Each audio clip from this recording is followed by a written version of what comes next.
Ці было ў вас калі-небудзь такое, быццам бы той самы сон вяртаецца зноў і зноў. Вы нібыта дома, але адчуваеце, нешта не так. Сцены знаёмыя, вокны, дахі, дрэвы, усё як было, а вы сэрца грукае ўсё хутчэй. Унутры гнятлівае пачуццё трывогі, якое не пакідае, эды крык «Бяжы, тут небяспечна». Я доўга не мог зразумець, што гэта за месца, пакуль аднойчы не ўгледзеў. Гэта ж мая вуліца, мой горад. Мне сніцца Беларусь. Праз 5 гадоў пасля таго, як я вымушаны быў з'ехаць.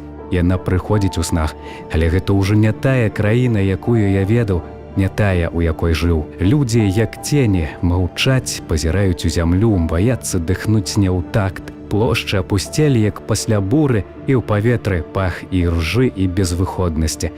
Першае жаданне ўцякчы, пакуль па цябе не пад'ехаў бусік, пакуль не паклалі тварам у асфальт. Мне таксама сняцца сны пра Беларусь, але яны зусім іншыя, светлыя, цёплыя, радасныя. Гэта быццам у мінулым жыцці. І ўсё ж я адчуваю гэта так рэальна, быццам я зноў там. Мы ідзем, велізарны бясконцы паток па праспекце Незалежнасці. Студэнты, пенсіянеры, рабочыя, жанчыны, дзеці у адным шэрагу, у адным рытме. Там не было страху, там панавала любоў, павага і разуменне. Мы жартавалі, смяяліся, ішлі з горада паднятымі галовамі. Менавіта тады мы ўпершыню адчулі сябе народам. Менавіта ў такія моманты нараджаецца нацыя.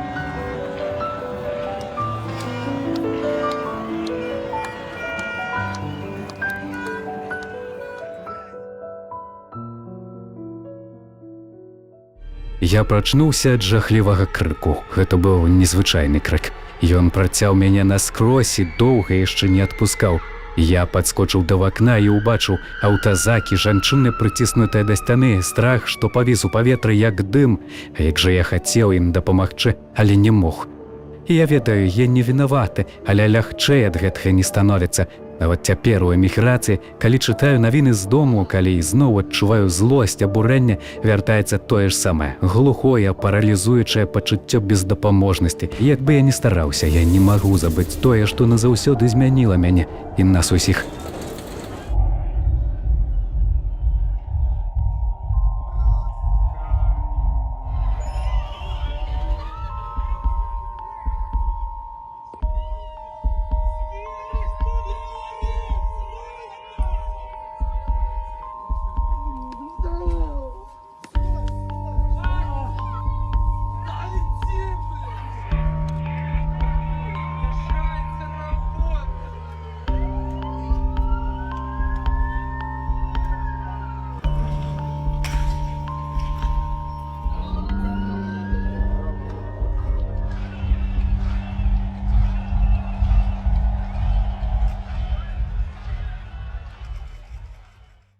Нас змяніў не толькі боль, нас змяніла гэтае неверагоднае, амаль казачнае пачуццё салідарнасці.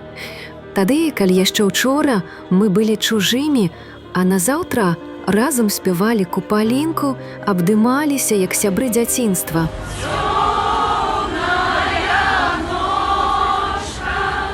Суседзі, што раней моўчкі віталіся ў ліфце, цяпер рабілі разам дваравыя вечарыны з музыкай, з гітарамі, з святлом. Тады словы былі лішнія. Мы пазнавалі сваіх па вачах.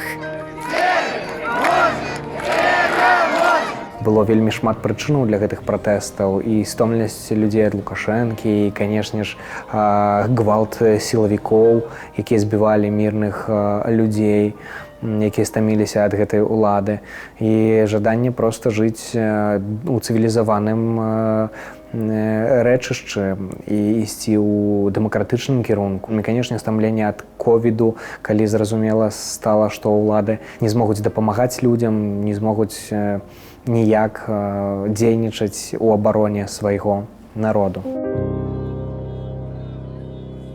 У чэрвені пачалі збіраць подпісы за моцных альтэрнатыўных кандыдатаў. Бабарыка, Ціханоўскі, Цапкала, першыя два арыштаваныя. Апошні паспеў з'ехаць. І тады здарылася нешта нечаканае. Месца ў выбарчай гонцы заняла Святлана, жонка Сергея Ціханоўскага, і стала сімвалам, адзіным кандыдатам, за якім стаяла не толькі апазіцыя, а ўсе, хто хацеў проста дыхаць свежым паветрам.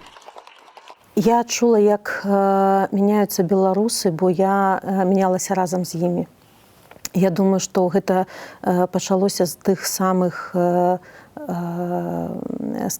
момантаў, калі людзі збіраліся разам, каб адчуць адзін аднаго, калі людзі стаялі ў чаргах, каб аддаць свае подпісы. Людзі праходзілі праз вось нейкі маральны пераварот унутры сябе ад абыякавага беларуса да беларуса, які дбае пра будучыню, які дбае пра беларуса побач. Людзі пачалі бачыць адзін аднаго, пачалі любіць адзін аднаго, падтрымліваць. І гэта такая трансфармацыя, яна, я б сказала, гістарычная для беларусаў. І гэтую ж самую трансфармацыю побач з іншымі людзьмі праходзіла і я. Лукашенко Александр Григорьевич, за него проголосовало 4 652 423 или 80,23%.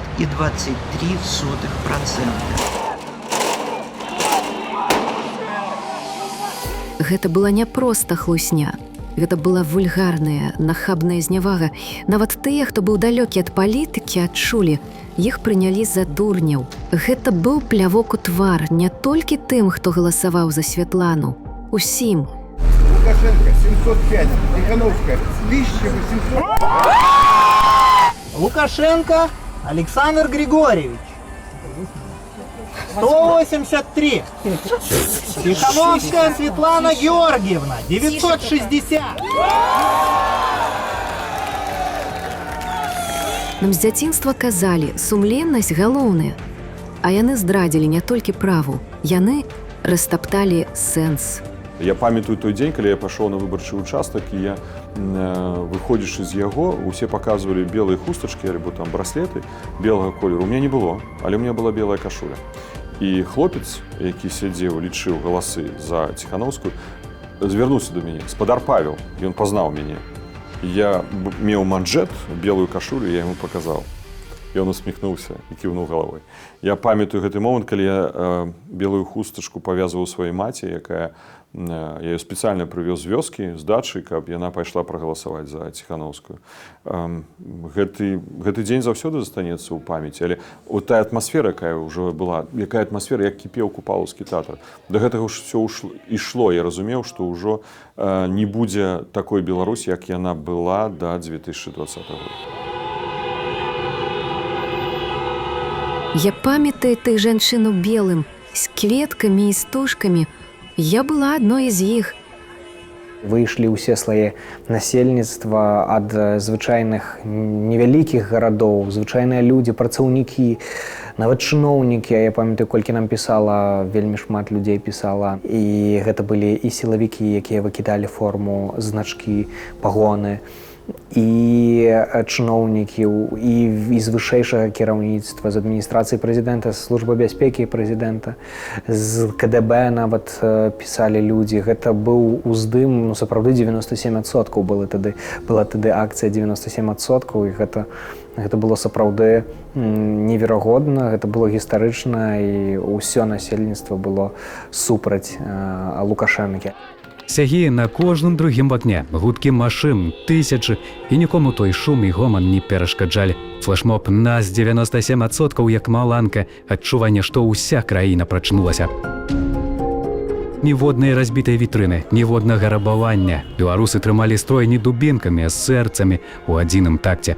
Мірна. Ніхто не ведаў, што рабіць, як правільна гэтымі пратэстамі кіраваць, і хто ўвогуле імі павінен кіраваць, хто імі кіраваў. Гэта ўсё пытанні, якія застаюцца пакуль што без канчатковага адказу. Я насіў, памятаю, што з сабой падпісаны кантракт з адвакатам, які будзе мяне бараніць, і таксама лекі, які патрэбяцца ў першую чаргу ў турме. Я рыхтаваўся да таго, што гэта можа адбыцца кожную хвіліну, кожную мінуту. За мной ходили, пільнавалі мой дом, ездзіла 2 аўтамабіля. Я не ведаю, чаму ў той момант Лукашенко не даў загаду мяне затрымаць. Я ночыў у амбасадараў 2 еўрапейскіх краін. Памятаю, як амбасадарка адной краіны вводзіла мяне з паседжання Коордынацыйнай рады, калі стаялі гэтыя варанкі і чакалі, што мяне затрымаюць. Але яна падышла по сходах каля выхаду, взяла мяне пад ручку, і мы пад ручку, усміхаючыся, выйшлі і пайшлі да яе дыпламатычнага аўтамабіля і паехалі ў яе рэзідэнцыю. Я заставіў завяшчанне, заставіў менавіта ў гэтай спадарні амбасадар, што трэба зрабіць, калі штосьці са мной станецца. І гэты дакумент, рэчы, яна мне не вернула чамусьці. Вось трэба папрасіць, каб яна вернула, бо я жывы, са мной усё добра. Нас было шмат, неймаверна шмат. Я нават не чакаў. Тысячы і тысячы, быццам сам Мінскі ішоў. Усе сцякаліся да стэлы. Ніхто не ведаў дакладна, што нас чакае.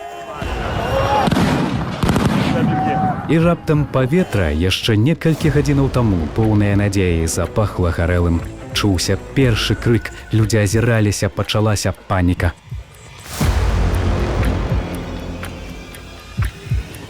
Я бачу, як хлопцу адарвала ступню гранатай. Нас проста абрынула хваля. Пакуты, крыкі, скрываўленыя людзі, кроў на асфальце, кроў пад нагамі тых, хто ехаў міма. Нават аўто білі, разбівалі шкло, выцягвалі, лупілі. Кто остановит эту машину? Этому кто остановит? Вы? Гэта была сапраўдная вайна. Прострелит бабу, человек. Але пачалі яе не мы. Мы выйшлі з верай, што яшчэ можна нешта змяніць мірна, сумленна, з адкрытымі далонямі. Мы не ведалі, ці вернемся дадому, але ведалі дакладна, гэта толькі пачатак. Я выхажу і не ведаю, ці вярнуся. Кожны, хто тады выходзіў, нёс гэтае пытанне ўнутры. Імёны, напісаныя крывёю, Трайкоўскі, Шутаў, Бандарэнка, Ашурак, Пушкін і дзесяткі іншых. Іх імёны не сцерці, яны ўжо частка нашай гісторыі. Я была сярод валанцёраў, што дзяжурылі каля Акрэсціна. Мы стаялі там начамі, не ведаючы, што нас чакае, але былі гатовыя проста быць побач. І я чула дзікія крыкі, крыкі скрываўленых людзей, якіх лупілі да пасінення. І тады, у тую хвіліну, наступіў пункт незвароту. Я зразумела, мы не яны. Не ўкладвалася ў галаве, што гэта нашыя людзі. Беларусы, мои равеснікі, моладзь, хлопцы, якія яшчэ нядаўна слухалі тую ж музыку. Мы вучыліся ў тых самых школах, чыталі тых жа аўтараў, глядзелі тыя ж фільмы, нас вучылі, дзе дабро, а дзе зло. Чаму ж яны выбралі цемру? Людзі, якія забівалі Бандарэнку, ці людзі, якія гвалцілі нашых дзяўчат і хлопцаў, людзі, якія даводзілі да смерці палітзняволеных. Такім людзям, канешне, прабачэння няма. Яны павінны прайсці праз суды чэсныя, якія змогуць даць ацэнку іх дзеянням. І тут павінна, канешне, працаваць права, перш за ўсё. Ніякога там лінчавання такога не павінна быць у незалежнай Беларусі. Нас аб'ядноўвала адчуванне адзінства, неверагодны давер ад чалавека да чалавека. У гэтым пратэсце былі ўсе – айцішнікі і рабочыя, артысты і студэнты, бізнесмены і пенсіянеры. Гэта быў не чыйсьці марш, гэта быў пратэст усяго народа. І лідар быў адзін – кожны з нас. Нас было море, мінскае море людзей на марше свабоды, сотні тысяч, плячо да пляча, пад дажджом, пад сонцем мы не зніклі, нават заводы баставалі. Кто голосовал за Тихановскую? Встаем! Встаем!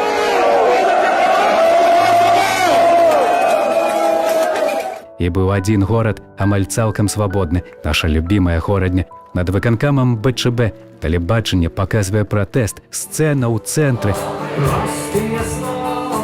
А перад ёй людзі, свабодныя людзі і гучныя крыкі свабоды. І нават міліцыя тады попрасіла прабачэння. За вот это вот, ну, как сейчас говорят, насилие, я как командир, как единоначальник хочу взять эту ответственность на себя, должен взять на себя и извиниться чисто по-человечески перед этими людьми. І ўвесь свет быў з намі, быў за нас. Былі дні, калі мы ўсе гэта адчувалі. Пратэсты не сціхалі, але станавіліся ўсё небяспечней. Людзей выцягвалі з двароў, затрымлівалі студэнтаў, настаўнікаў, журналістаў. І ведаеце, што асабліва запомнілася? Горад быў чысты, як ніколі.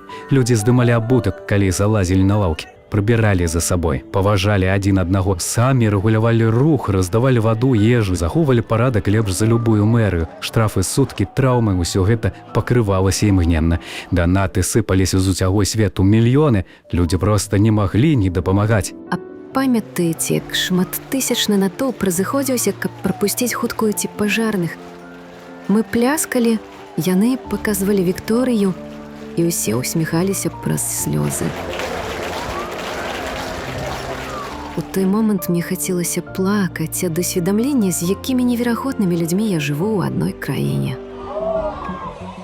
Але хто сказаў, што мірны гэта слабы? Было і такое, што і Амап уцякаў.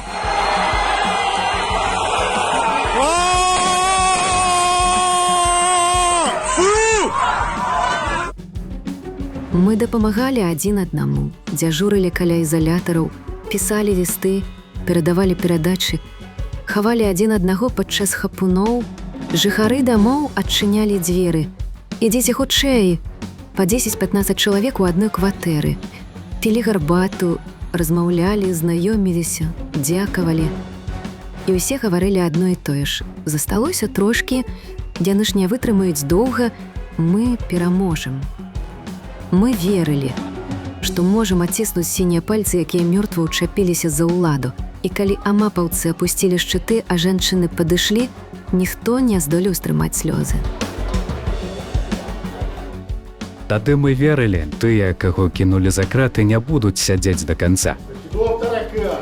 Цяпер жа яны пачалі выходзіць праз 5 гадоў. Знясіленыя, худыя, траўмаваныя, як людзі, што перажылі канцлагер. У іх адабралі гады жыцця, у іх адабралі здароўе, але не душу.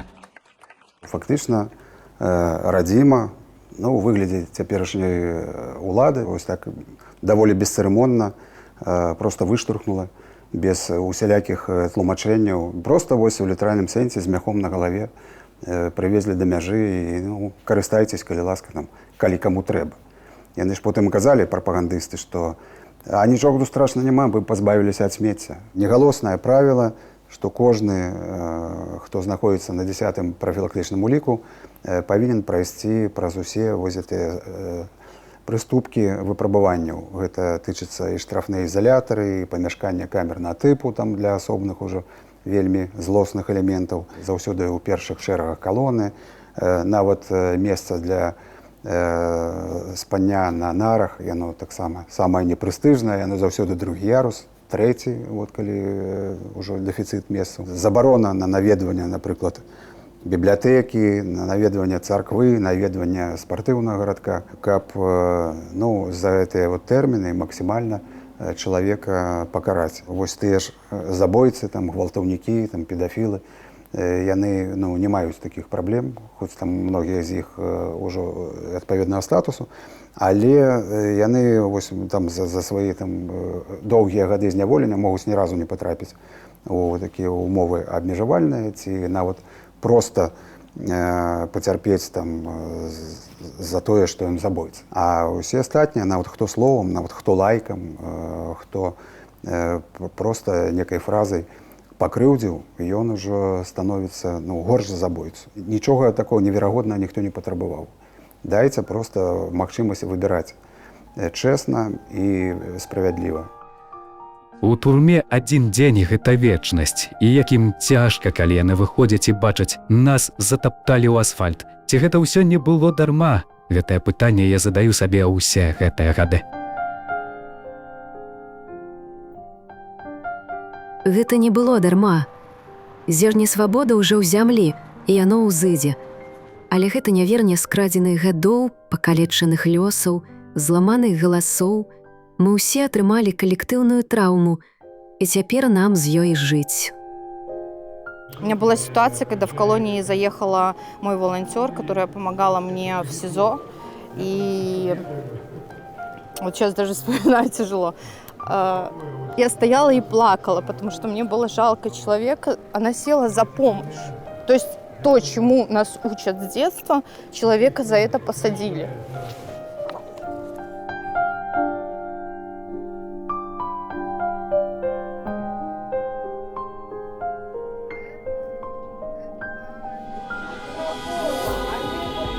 Мы недооценілі іх, тых, хто гатовы трымацца за ўладу любой цаной, хто не здрыганецца, калі паламае тысячы жыццяў. Нават самыя чорныя песімісты не ўяўлялі, у што ператворыцца Беларусь праз 5 год. А што, калі б мы ведалі наперад? Магчыма, мы б дзейнічалі інакш, але як? Як? Хто адкажа на гэта цяпер? Варта рабіць і працу над памылкамі, гэта галоўная сіла, моц. Можна было б больш заклікаў да таго, каб сапраўды спыніліся ўсе прадпрыемствы краіны, пачынаючы ад садсетак да пад'ездаў жыхароў. Гэта і так рабілася, людзі самі расклеівалі лістоўкі, ім не трэба было за гэта плаціць, рэвалюцыя не была праплочана, як казалі прапагандысты і сам Лукашенко. Але гэта было спантанна. Ніхто, частка людзей нават не ведала, што такое страйк, што такое забастоўка. Можна было б узяць эфір у белтэлерадыёкампаніі, напрыклад, шмат працаўнікоў дзяржаўных тэлеканалаў перайшла на бок народу, можна было ўсё ж такі дамагчыся эфіру жывога. Каб быць героем, не трэба здзяйсняць подзвіг. Дастаткова проста заставацца чалавекам у нялюдскія часы.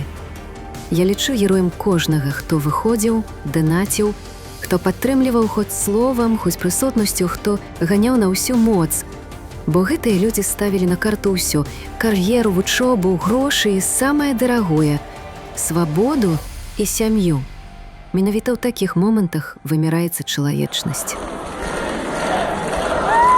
Унікальнасць нашай рэвалюцыі была ў тым, што мяжа паміж дабром і злом ніколі не была такой выразнай. Мы стаялі за мір, мы свядома адмаўляліся ад гвалту, мы былі прыгожыя ў сваёй стрыманасці. Я часам думаю, ці правільна мы зрабілі, як мы дайшлі да таго, што нас білі за песні. У нас была годнасць, а ў іх дручкі і аўтаматы. Мы былі гатовыя дараваць, а яны гатовыя забіваць. Вышли с машины! На каком основании? Вышли с машины, я сказал! На каком основании? Я что сказал? За голову! За голову руки! Яны не абстрактнае зло. Гэта чысць бацькі, сябры, аднакласнікі. Магчыма, у побыце многія з іх цалкам мілыя людзі. Але як можна спяваць дзіцяці калыханку пасля таго, як ты збіў да паўсмерці падлетка? Як можна глядзець у вочы родным, калі ты пасадзіў у турму хворага на анкалогію пенсіянера за падабайку? Мне гэта не ўкладваецца ў галаве, але яны жывуць побач з намі і будуць жыць, хочам мы таго ці не. Але былі і тыя, хто сышоў са службай, каб не ваяваць з народам, і тыя, хто спрабаваў заводзіць справы супраць катаў у пагонах, апошнія прыстойныя людзі з сістэмы, якая не церпіць нават намёку на сумленнасць.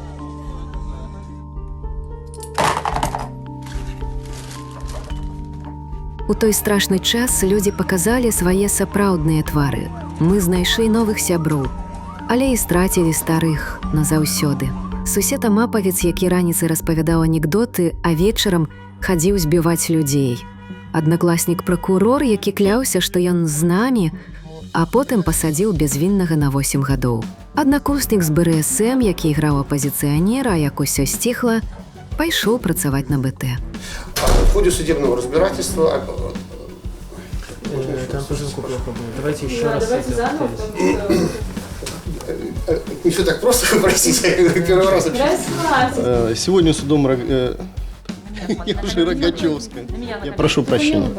Хорошо. Калі нелегітымны вырашыў выйсці да народа, зрабіць з гэтага піяр, ён быў шакаваны тым, што народ яго ненавідзіць. Я, как и вы, не совсем разобрался, в чем там проблема.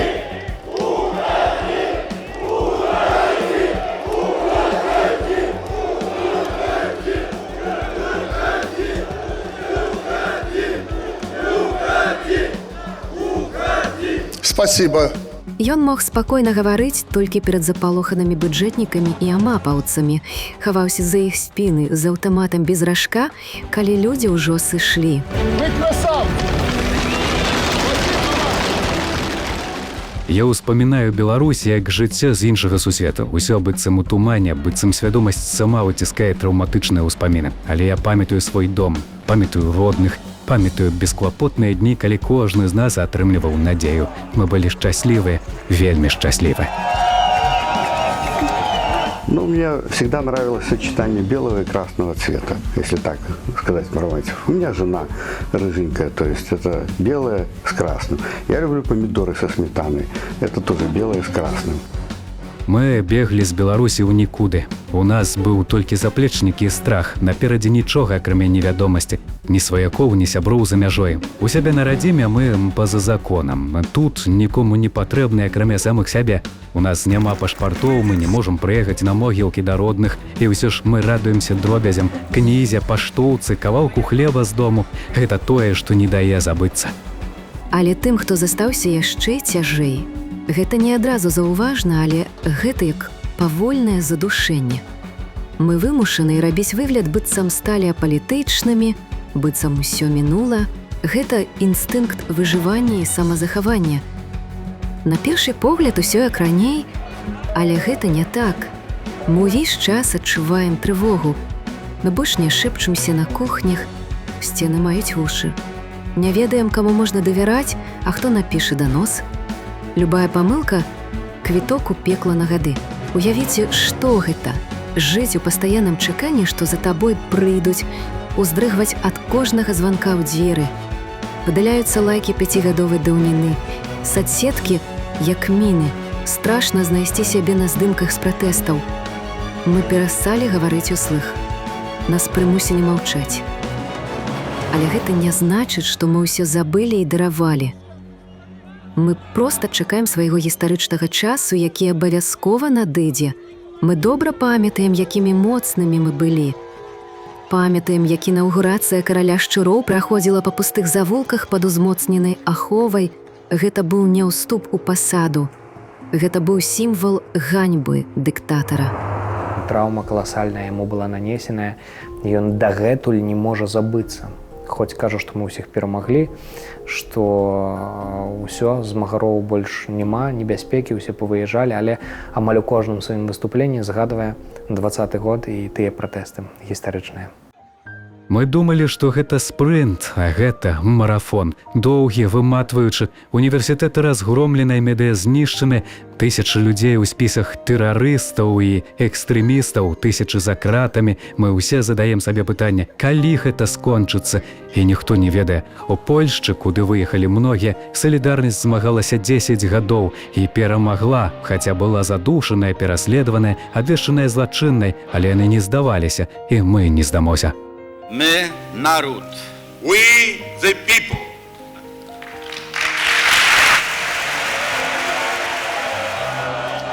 Надзея – тое, што нас аб'ядноўвае. І тых, хто паехаў, і тых, хто застаўся. Пакуль мы жывём, яны не змогуць нас зламаць, бо гвалт не перакройвае свядомасць. Ён толькі заганяе праўду пад зямлю. Шмат хто з нас дагэтуль маральна жыве ў 20-м. Нават у эміграцыі мы не забываемся пра Беларусь. Мы сталі народам без краіны, але не без сутнасці. Мы навучыліся жыць наноў і выжылі. Мы адкрываем свае беларускія школкі, кавярні, робім бізнес і распаўсюджваем культуру. Мы адвыклі ад страху, хаця прызнацца, ў першыя месяцы многія баяліся паліцыі і цёмных бусаў, але гэта прайшло. Наша гісторыя не скончылася. Яна толькі чакае свайго працягу. Мы сталі іншымі, без ілюзій, але з годнасцю. Той досвід, які мы атрымоўваем, ён нам таксама патрэбны, каб у будучыні цаніць тое, за што мы змагаемся і чаго мы дасягнем у будучыні.